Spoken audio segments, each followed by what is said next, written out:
So I just saw Captain America, and I gotta say, it was amazing. Now, Age of Ultron is still my favorite MCU movie, but Captain America is still miles ahead of anything else I've seen from the MCU, from any superhero movie in general, or really any like science fiction action movie. It was really well put together, like one of the best movies in that group. I was really surprised by how much they used the like second stringer characters like Ant-Man, Spider-Man, and Black Panther especially. Black Panther had a huge role in the movie that I did not expect, considering how many superheroes were in this thing. And there were a lot of superheroes, but it didn't feel cluttered, and that goes to show that it really isn't about how many superheroes you have in your movie, but how you utilize them. Like Spider-Man 3 utilized their villains, not heroes, but villains, horribly. It felt so cluttered, and they still had like half as many super people as this movie had. It's all about how you use them, and the MCU really knows how to do that. Tom Holland premiered as Spider-Man in this movie. A lot of people are super psyched about that, but for me, it's kind of like a hot and cold kind of thing, and here's why. I really like Tom Holland's dialogue. I didn't like Tom Holland's face, and I'm not saying like he's an ugly guy. He's kind of a handsome dude, but I'm saying like he didn't move his face when he talked. So I really think for the future Spider-Man Homecoming movie and any other movies it might appear in, he needs to go to a face coach. I don't know if they have those, but he needs to find one, like maybe like train someone to teach him how to move his face, because he doesn't move his face when he talks, and that really pissed me off. That was like the one major thing in the movie that pissed me off. Basically, they didn't outwardly say Tom Holland's uncle died, but they had Tom Holland utter this bit of dialogue that was basically its own version of "with great power comes great responsibility." And anyone who's this deep into the MCU has seen Spider-Man and knows what Tom Holland was talking about when he was talking about if you have power and don't use it, it's your fault, you know? So that was a very clever way of covering Uncle Ben, covering great power and great responsibility. Basically, the first half hour of the first Spider-Man movie in literally one line of dialogue. So that was a really cool part of the movie. I also like Paul Rudd as Ant-Man a lot more in this movie than I did in the actual Ant-Man movie. I didn't really like Ant-Man the movie at all, really that much. I thought the jokes were corny, but the jokes were much better in this, and Paul Rudd pulled them off a lot better. Like, my favorite joke is how whenever he talks to Captain America, he uses like Captain America's full title. So everyone else in the movie calls Captain America Cap, but he's like, "Here you go, Captain America." And I thought that was probably my favorite joke of the whole thing.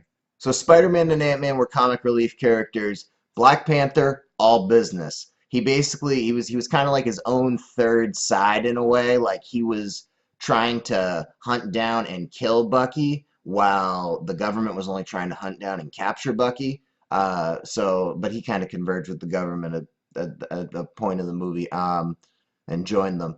But yeah, the only completely serious character who never cracked a joke throughout the whole movie. Pretty awesome character. He was basically kind of like King Batman, in the sense that he was a king, but he was also wore all black, stalked evil, and was kind of like a vigilante for a little bit there. Great choice on the sort of like character modeling there. I really enjoyed that. Movie also made me change my view on Wanda. By the end of Age of Ultron, didn't really like Wanda. Thought she was kind of boring. But she had a pretty big role in this movie. Her whole thing was, because she's so powerful, people can't help but be afraid of her. But she just wants to be normal. Like, it's just this really interesting kind of dynamic between her, Vision, pretty much how she's treated and locked up like a child because she kind of doesn't know how to control her power yet. Um, but she doesn't want any of that. She just wants things to be easier.